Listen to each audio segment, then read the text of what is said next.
So let's examine the shovel cave. In order to get the shovel, you have to have two items before you can successfully get to it. You have to get the rebreather and the rope gun. But this video is going to be just about the shovel cave. Or the rebreather you can find, you see this in the center top of the map on the GPS device. That's the cave where you can find the rebreather.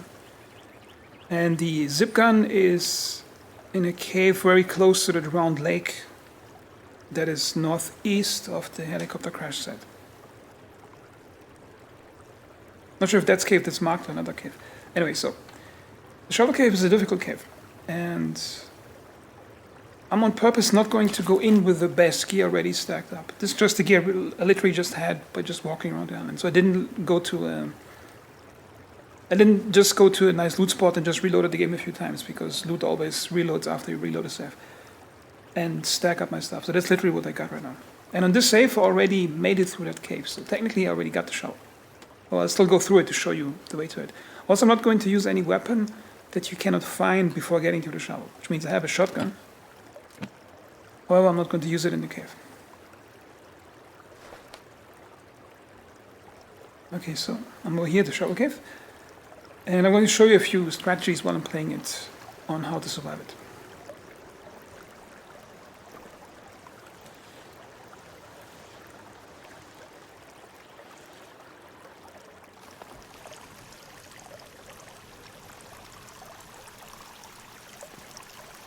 This area you cannot pass until you get the rope. So, yeah. And let's jump over.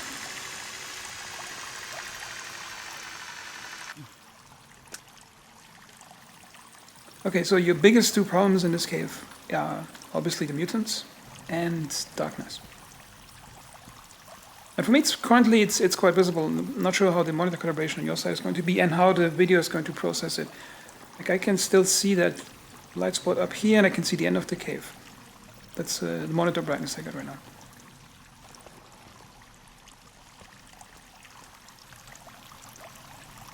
Okay, so as in all caves, you collect some loot, what you can find.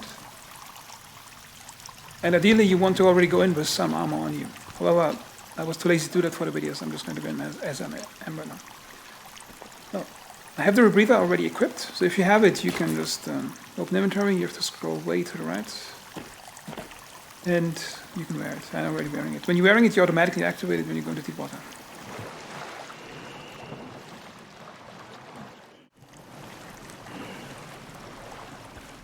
Okay, so the biggest problem here is darkness. That's why you can use these flares. Now the problem with flares is they don't last very long.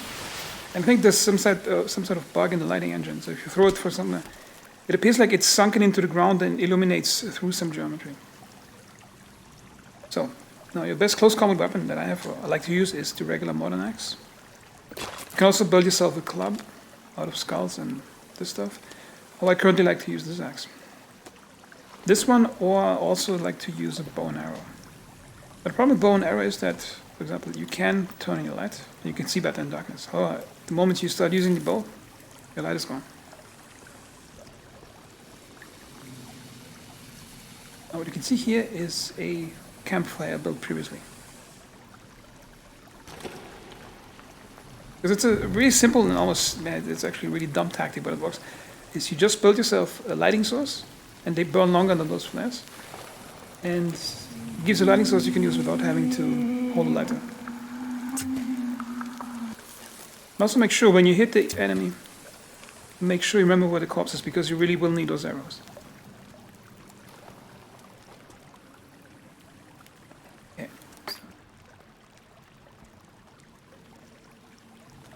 One important thing is when you fight mutants, always take the skin off, because that's like a free armor piece you can put on directly, you don't even have to craft it. And it's a really solid armor. I think it's the second strongest armor in the game right now.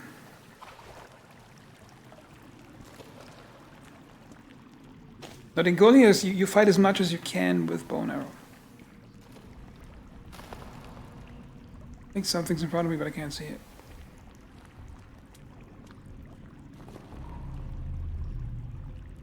I think there's something, isn't it? Oh yeah, there's something. You want to try this off?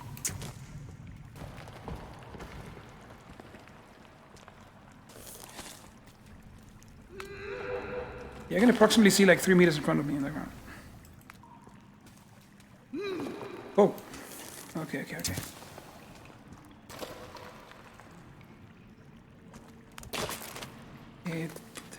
Time for a glow stick.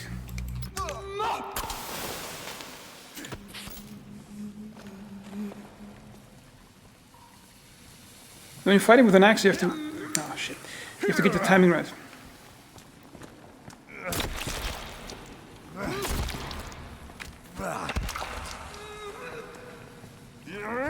Basically, you have to charge up your hit and then walk into them as it's swinging down. If you time it right, you get it. Yeah. I think the corpse glitched through the wall or something. Oh no, there it is. I'm playing this on normal difficulty, not on hard. I think hard is just a bit different in terms of numbers of zombies and how much they can take.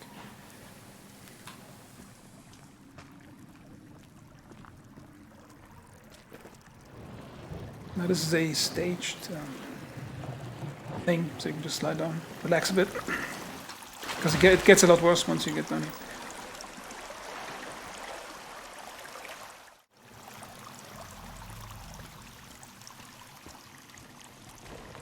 I should have somewhere where I placed I think somewhere here where I put like a little campfire. Yeah, now comes the tricky part.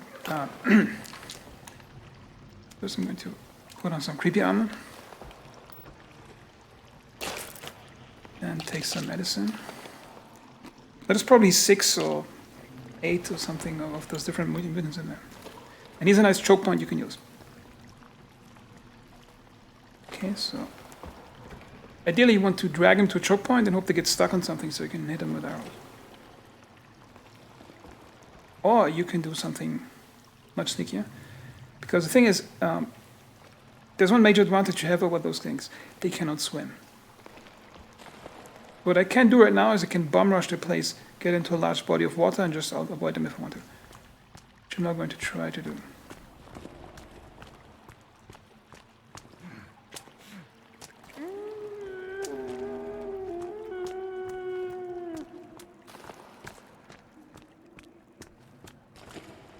Here we have a campfire. Well, it's a good thing to place them in the map and light them, because they show you the way back if you panic and you have to find your way to a safe spot. Oh shit.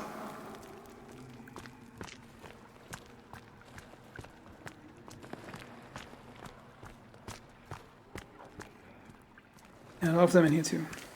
But as you can see, you can just bomb rush past them.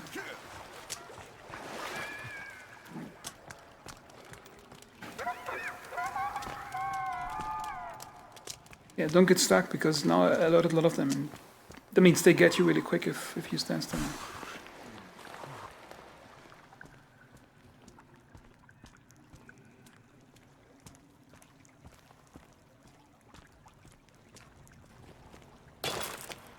I gotta eat some food.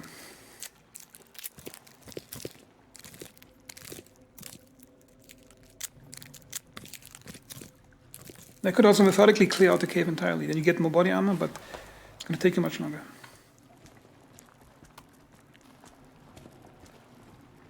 And we go diving again. As I mentioned earlier, mutants can't swim.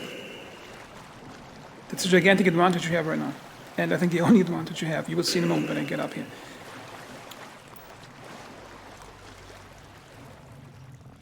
But one problem we have here is that once you start swimming yourself, you drop all the tools, or you rather don't have them ready in your animation anymore. See that? That's the problem. Okay, come on guys. You wanna dance? Well, yeah, the way you do it is you just provoke them into getting to you. And if they overstep in the attack animation, see now this one's drowning.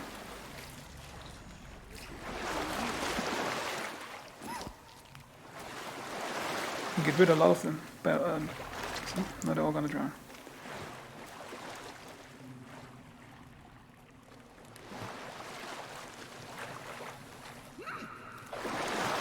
Yeah, come get me.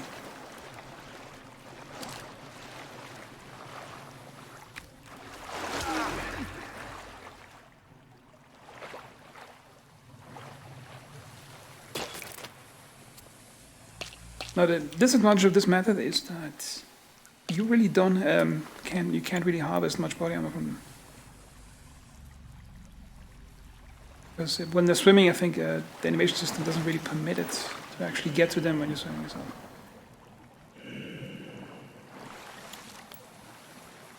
And here's my campfire I put previously.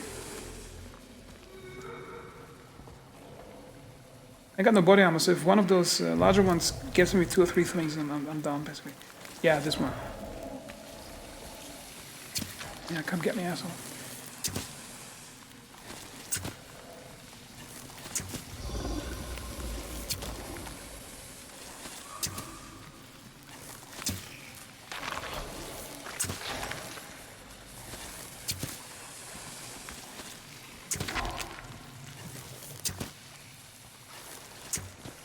As you can see, they can take a lot of these things. Yeah.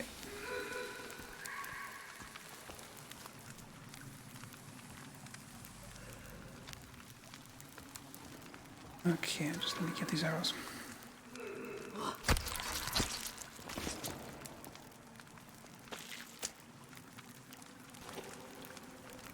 I think there's really should improve getting arrows out of corpses, because if I think with the access point to the interaction is sort of blocked by the ragdoll, you can't really get to it.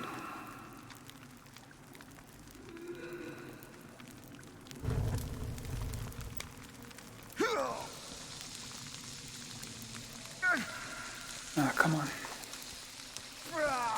It's so stupid in video games if you step into tiny fire. It's not like you immediately like doused in oil or something.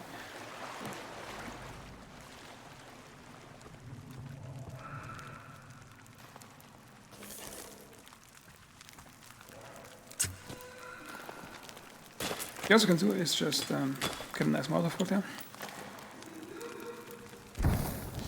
And these walking kebab stands, they can usually take 2 Molotovs thrown at them.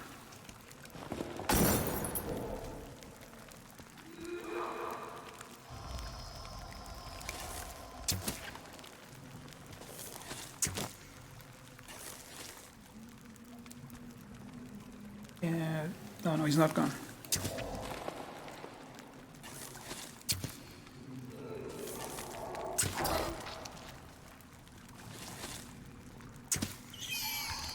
It pays off to practice your archery skills.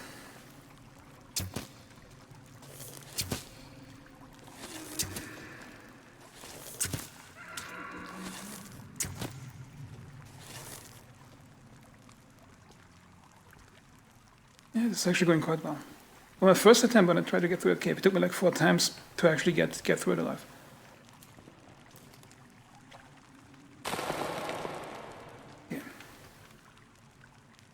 Don't forget to harvest the armor.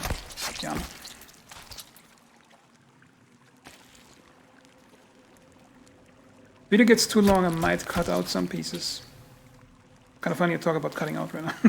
Okay, so might cut the video to size. So if I'm cutting the video, if you see cut in the video, it's not because of me recording another attempt. It's the same attempt. It's just to save some video time.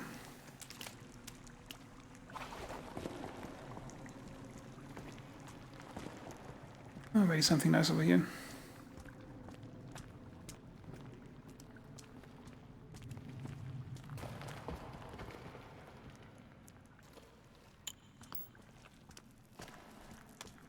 These guys are annoying.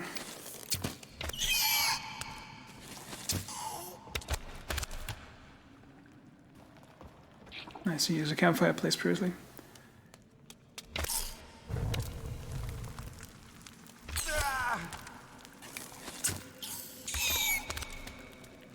Like, monster babies in video games are really unnerving. I remember them in the first Dead Space game, like the original one, when what came out, 2008, 2009 or something.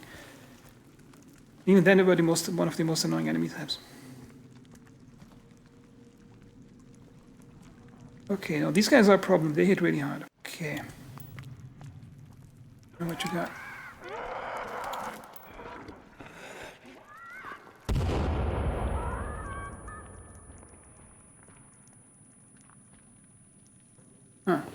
Already cleaned them out.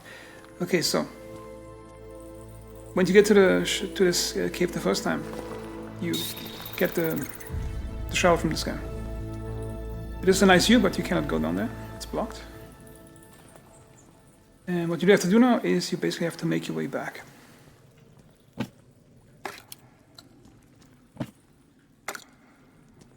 Because we skipped on killing a lot of them previously when we came back, that means we have to rush past them.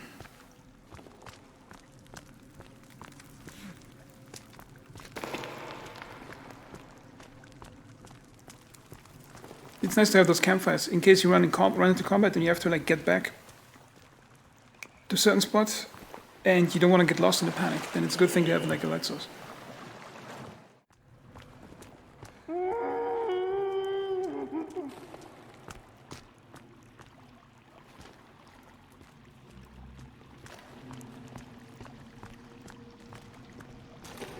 Again, just walk all the way back. And this is your new exit, because the main exit is, you cannot climb up again, so you have to get through that. And you got those guys looking for you.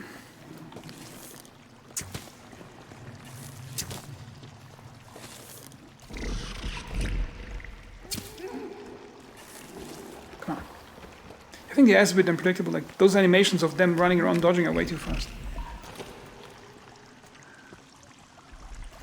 Yeah, I need those arrows back, bro.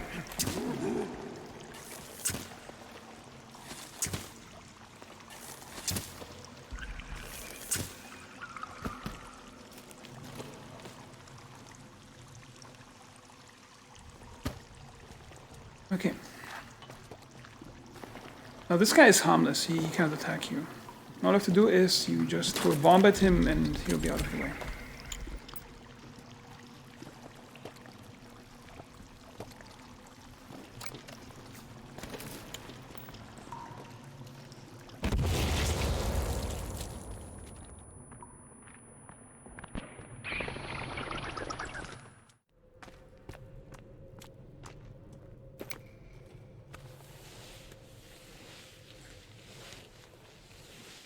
And we just got out of the shovel cave.